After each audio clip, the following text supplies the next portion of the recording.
جب مسلمانوں کے اوپر کوئی کرائسس آیا تو ایک دم مسلمان علماء نے اپنا فوکس شفٹ کیا. مثال کے طور پر منگولز نے حملہ کیا.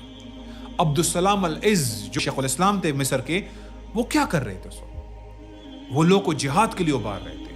اس نے ریاست کو ٹیکس کلیکشن سے روک دیا جب تک تم اپنا مال تم پہلے خزانے میں جمع نہ کرو. قاضی الحروی کیا کر رہے تھے جب کفار نے قبضہ کر لیا اور وہاں پہ قتل عام کیا؟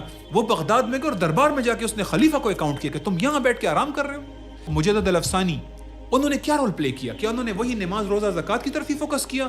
جب اکبر بادشاہ دین الہی لے کر آ گیا, شاہ ولی اللہ مراٹھوں کے مقابلے میں کیا کر رہے تھے؟ انہوں نے احمد شاہ عبدالی کو بلا کے مسلمان کو اس کے لیے تیار کیا. ہندوستان کے مسلمانوں نے دیکھا کہ ترکی کے اندر خلافت ختم کرنے کی کوشش کی جا رہی ہے, تو شیخ الہند محمود الحسن نے اس کے لیے کیمپین چلائی. جب اس سے محمود الحسن کو کہا گیا کہ یار آپ یہ کام کر رہے ہیں, انگریزوں کی امداد بند ہو جائے گی, مدرسے بند ہو جائیں گے, یہ سب بہت بڑا رسک ہے, ہم یہاں دین کا کام کر رہے ہیں, وہ بند کر دیا جائے گا. اس نے کہا اگر خلافت ختم ہو گئی تو پھر کیا ضرورت ہے اس بات کی؟ یہ کلیئرٹی تھی, یہ فوکس تھا.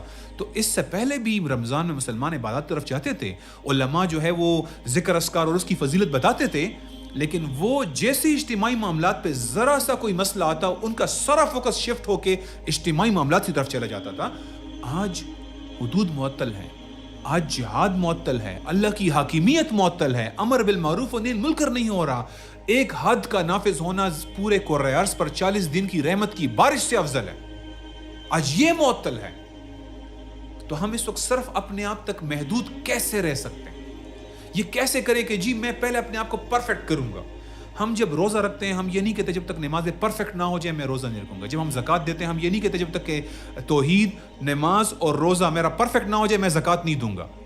ہم یہ نہیں کہتے جب تک یہ چاروں چیزیں پرفیکٹ نہ ہو جائے ہم حج نہیں کریں گے. ہم نے یہ شرطیں کہاں سے لگا دی کہ اجتماعی معاملات کے لیے پہلے اپنے آپ کو مسٹر پرفیکٹ بنانا پڑے گا, اس کے بعد کوئی اگلی بات ہوگی. یہ ہے وہ مسٹیک, جو مس انڈرسٹینڈنگ ہے, جس کو ہمیں کریکٹ کرنا چاہیے.